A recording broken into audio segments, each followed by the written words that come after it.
Hello everyone, কেমন আছো তোমরা সবাই? আরেকটা নতুন ভিডিও দেখার জন্য তোমাদের সবাইকে স্বাগত জানাচ্ছি।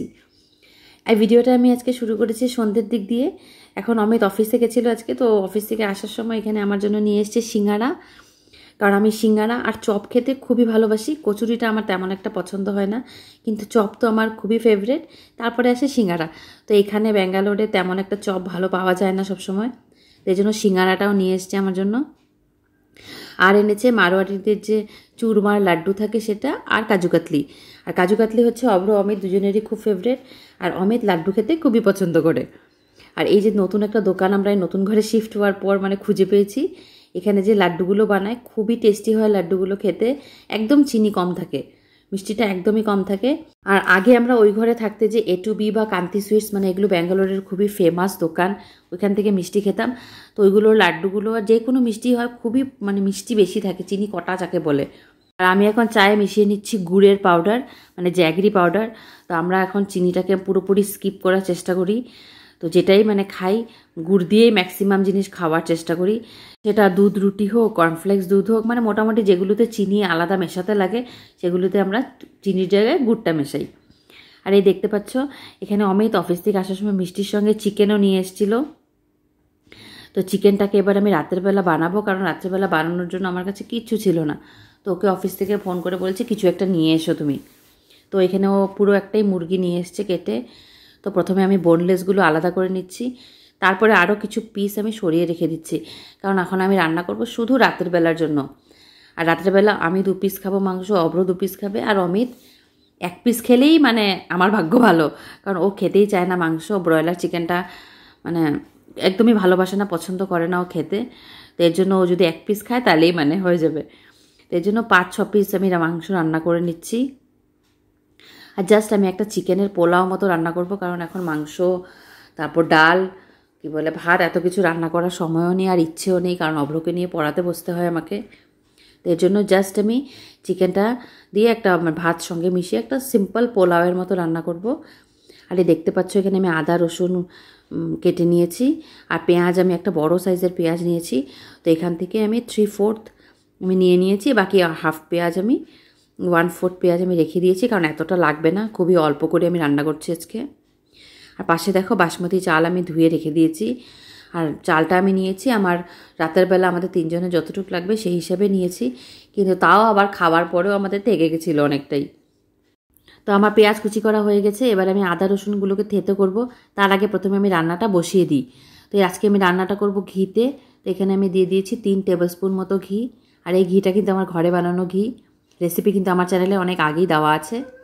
তো এবার এই ঘিতে আমি দিয়ে দিয়েছি গোটা গরম মশলা, তেজপাতা, লং, ছোটো এলাচ, বড় এলাচ, দারচিনি, তারপর দিয়েছি আমি একটু জয়িত্রী আর চক্রফুল, স্টার অ্যানিস বলে, সেটা দিয়েছি। আর জয়িত্রী আর জায়ফল দিলে কিন্তু এই রকমের পোলাওগুলোতে খুবই সুন্দর ফ্লেভার আসে। তো এবার এই সবগুলোকে খুব ভালো করে ভেজে নেব। চিকেনটাকে আমি ম্যারিনেট করে রাখিনি, কারণ আমি খুবই ঝটপট করে রান্না করছি। তো ম্যারিনেট করে রাখতে গেলে সময়টা অনেকই বেশি লাগবে। তো ফোড়নটাকে খুব ভালোভাবে ভেজে নিয়ে আমি এখন প্রথমে দিয়ে দিচ্ছি পেঁয়াজটাকে আমি একদম মিহি করে কুচিয়ে নিয়েছি। এবার এটাকে খুব ভালো করে আমি ভেজে নেব। তো ফ্লেমটা আমি হাই করি, এটাকে ভেজে নিচ্ছি। আর এবার দেখো পেঁয়াজটা ভাজা হচ্ছে আমার ওইদিকে, আর এদিকে আমি আদা রসুনটাকে একটু থেতো করে নিচ্ছি। আর আমি ম্যাক্সিমাম রান্নাতে কিন্তু আদা রসুন থেতো করাই দেই, পেস্টটা আমি খুব কম ইউজ করি। যদি কখনও টমেটোর সঙ্গে বা পেঁয়াজের সঙ্গে পেস্ট করতে লাগে তখনই আমি সেটা পেস্ট করি, নয়তো আমি এটা থেতো করেই দিই। আর থেতো করে দিলে আমার মনে হয় ফ্লেভারটা অনেক বেশি ভালো আসে পেস্টের থেকে। তো এবার আদা রসুনটা আমি পেঁয়াজের সঙ্গে দিয়ে দিলাম, দিয়ে এটাকে খুব ভালো করে এবার ভেজে নিয়েছি যতক্ষণ অবধি না কাঁচা গন্ধটা বের হয়ে যায়। তারপর আমি এখানে দিয়ে দিয়েছি চিকেনের পিসগুলো। আর তোমরা দেখতেই পাচ্ছ আমি খুব অল্প করে রান্না করছি। এবার আমি দিয়ে দেবো নুন একটু, দিয়ে এবার এটাকে আমি মিডিয়াম ফ্লেমে ভালো করে ভেজে নেব চিকেনটাকে, যতক্ষণ অবধি না চিকেনের কালারটা একদম চেঞ্জ হয়ে যাচ্ছে। এটা করতে 5 থেকে 7 মিনিট মতো সময় লাগবে। তো আমার চিকেনটা মোটামুটি ভাজা হয়ে গেছে, এবার আমি বাকি মশলাগুলো এতে অ্যাড করব। তো এর জন্য আমি সামান্য একটু জল দিয়ে নিলাম, তারপর আমি মশলাগুলো অ্যাড করছি যাতে মশলাটা পুড়ে না যায়। তো আমি এখানে দিচ্ছি 1 টিস্পুন ধনে গুঁড়ো, Kashmiri red chilli powder 1/2 teaspoon, আর হলুদ গুঁড়ো 1/2 টিস্পুন।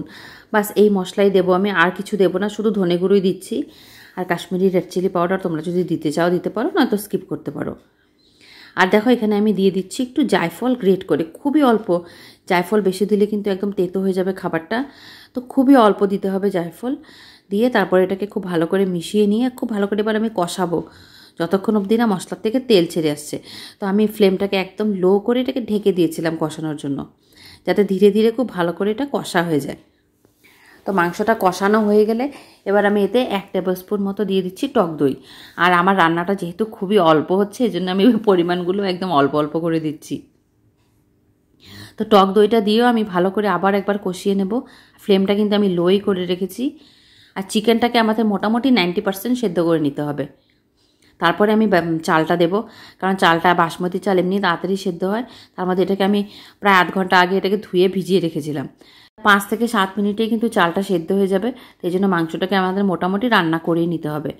তো আমি অল্প একটু জল দিয়ে ভালো করে মাংসটাকে কষিয়ে নিচ্ছি, কারণ চিকেনের পরিমাণ অনেক কম, তো এর থেকে জলটা অনেক কম বেরিয়েছে।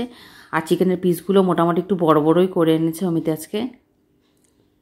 তো এর জন্য মানে একটু জল দিয়ে ভালো করে এটাকে কষিয়ে নিচ্ছি। তো আমাদের চিকেনটা দেখো খুব ভালো করে কষানো হয়ে গেছে। এবার এতে আমি দিয়ে দিলাম ভিজিয়ে রাখা চালটা। আর চালটা দিয়ে খুব বেশি নাড়ানাড়ি করা যাবে না, কারণ বাসমতি চাল একদম নরম। এটাকে বেশি ঘাঁটাঘাঁটি করতে গেলে এটা ভেঙে যাবে, কারণ আমি অনেকক্ষণ আগে এটা ভিজিয়ে রেখেছিলাম। তো চালের হিসাবে আমি এটাতে জল দিয়ে দিলাম। তো মনে করো তোমরা 1 কাপ চাল নিলে তার জন্য আমাদের দিতে হবে 1.5 কাপ জল। এই এই এই রেশিওতে আমাদের জলটা অ্যাড করতে হবে। তো এবার আমি দিয়ে দিচ্ছি পরিমাণ মতো নুন। তো প্রথমে আমি দিয়েছিলাম চিকেন রান্নার সময় নুন, কিন্তু এখন যেহেতু চাল দিয়েছি জল দিয়েছি, তো এখন আরও একটু নুন দিলাম। এবার আমি একটু চেক করে নেব নুনটা ঠিক আছে কি না, কারণ একবার চাল সেদ্ধ হয়ে গেলে তারপর কিন্তু এটাতে আর নুন মিক্স করা যাবে না। তো একটু কটা নুন হয় সেই রকমই একটু নুনটা আমাদের দিতে হবে এখানে, কারণ চালটা সেদ্ধ হতে লাগবে আর চালটার মধ্যে একেবারে আমাদের নুনটা পারফেক্ট হতে লাগবে। আর এবার আমি দিয়ে দিয়েছি কিছু কাঁচা লঙ্কা, আর এখানে আমি দিলাম একটু গরম মশলা গুঁড়ো। এবার এটাকে আমি ঢেকে দেবো হাই ফ্লেমে 5 মিনিটের জন্য। 5 মিনিট পরে এটাকে ভালোভাবে মিশিয়ে নেব। জলটাও দেখতে পাচ্ছ অনেকটাই টেনে গেছে।